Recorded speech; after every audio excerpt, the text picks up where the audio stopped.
में कोरोना से हालात काफी बदतर हो गए हैं।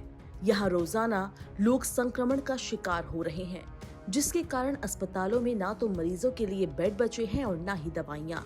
इसी को देखते हुए अब डॉक्टरों ने दावा किया है कि चीन में 10 करोड़ लोग संक्रमित हो चुके हैं। करीब 10 लाख लोगों की कोरोना से मौत भी हो सकती है। दिल्ली के सफदरजंग अस्पताल में पल्मोनरी मेडिसिन के एचओडी डॉक्टर नीरज कुमार गुप्ता ने चीन को लेकर बड़ा दावा किया है। उन्होंने कहा, चीन में 10 करोड़ लोगों के कोरोना संक्रमित होने की आशंका है। 5 लाख लोग अस्पताल में भर्ती हो सकते हैं, तो वहीं 10 लाख लोगों की मौत भी हो सकती है। उन्होंने कहा, चीन अब उसी स्टेज पर है जहां भारत पहले था, लेकिन भारत अब वायरस से लड़ने में काफी अनुभवी है।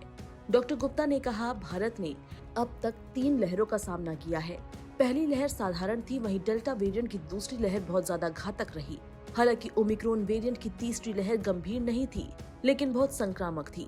वहीं चीन में बहुत लंबे समय तक सख्त लॉकडाउन होने के कारण नागरिकों की रोग प्रतिरोधक क्षमता यानी कि इम्यूनिटी कम हो चुकी है।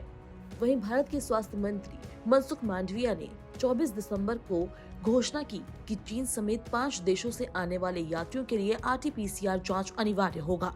उन्होंने कहा, चीन, जापान, दक्षिण कोरिया, हांगकांग और थाईलैंड से आने वाले यात्रियों का एयरपोर्ट पर ही RT-PCR टेस्ट अनिवार्य है।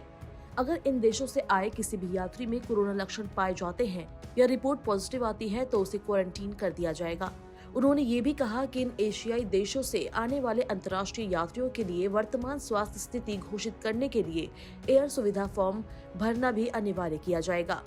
विश्व स्तर पर कोरोना के बढ़ते मामलों पर ध्यान देते हुए केंद्रीय स्वास्थ्य मंत्री मनसुख मंडाविया ने 23 दिसंबर को कहा कि केंद्र और राज्यों को मिलकर और सहयोग की भावना में काम करने की आवश्यकता है। आपको बता दें कि मंडाविया ने राज्य के स्वास्थ्य मंत्रियों, प्रधान सचिवों, अतिरिक्त मुख्य सचिवों और सूचना आयुक्तों के साथ एक वर्चुअल बैठक की अध्यक्षता करते हुए कहा कि देश को सतर्क रहने और कोविड प्रबंधन के लिए पूरी तरह से तैयार रहने की जरूरत है। वहीं चीन, अमेरिका, ब्राजील समेत कई देशों में कोविड तेजी से फैल रहा है, जिसके बाद स्वास्थ्य सचिव राजेश भूषण ने कोरोना के हर नमूने के जीनोम सीक्वेंसिंग करने के आदेश दिए हैं। आपको बता दें कि भारत में साप्ताहिक लगभग 1200 मामले सामने आ रहे हैं।